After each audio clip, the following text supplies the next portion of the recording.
السلام عليكم ورحمة الله وبركاته. جارة القروبة قالت لي حط حبوب الكزبرة الجافة في البرطمان وانت هتكسبي الملايين. تعالي النهارده هنعمل مع بعض الوصفة.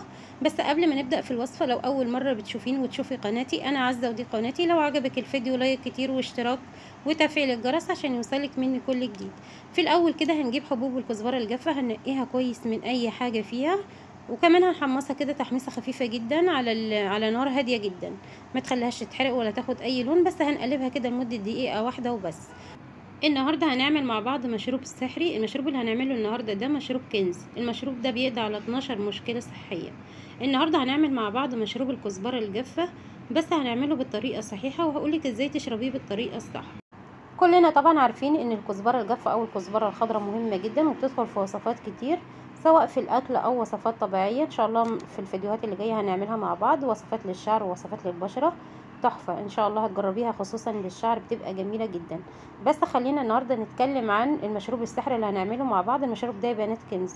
فايده المشروب ده ايه؟ المشروب ده بيقضي على 12 مشكله صحيه. اول حاجه بيعمل على تحسين وكفاءه الجهاز الهضمي. كلنا عارفين لو في اي تعب في الجهاز الهضمي اول حاجه بنفكر فيها مشروب الكزبره الجافه. كمان بيعمل على تنشيط عمليات الهضم والامتصاص بسرعه.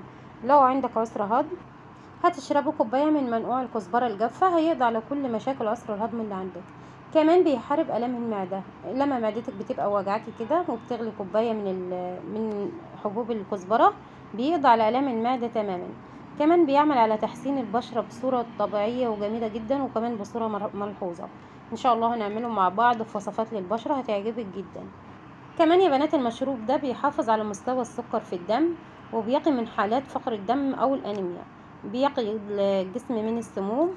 كمان ليه دور مهم جدا جدا في علاج الامراض الجلدية، سواء الالتهابات او الاكزيما او الطفح الجلدي. تعالوا كده نشوف النهارده هنحضر المشروب مع بعض ازاي. اول حاجه كده هنجيب برطمان يكون نضيف، وهناخد فيه معلقه واحده، لان انا هعمل كوبايه واحده بس من منقوع الكزبره. لو انت هتزودي يبقى هتزودي كل كوبايه ليها معلقه. حطيت كده معلقه، وبعد كده هنزل عليها بالميه السخنه من الكاتل.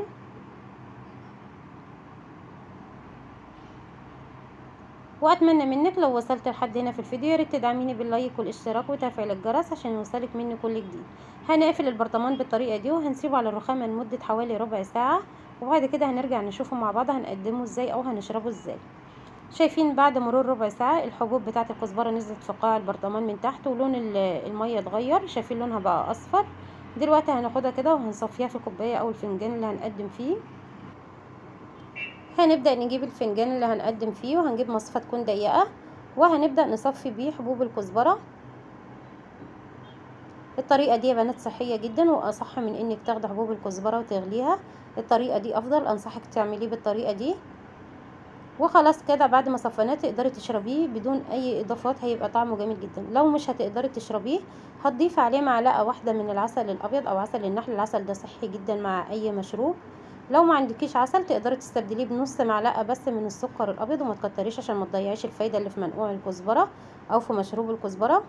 هنقلب بالطريقه دي، هنقلبه كويس جدا لحد ما تتاكدي ان العسل داب تماما، وهتشربيه. المشروب ده دافي صحي ان شاء الله، هيعجبك جدا، ولو جربتيه مره مش هتبطلي تعمليه لان ليه فوائد عديده جدا. كمان يا بنات المشروب ده بيعالج مشاكل الشعر، وكمان بيقضي على قشره الشعر تماما. وبكده المشروب بتاعنا بقى جاهز. تقدري تشربيه 3 مرات في اليوم لو انت حابه، لو مش حابه مره واحده هيبقى كفايه. اتمنى ان شاء الله المشروب يكون نال اعجابكم والفيديو يكون نال اعجابكم، وتدعموني باللايك والاشتراك، واشوفك في فيديو جديد، ومع السلامه.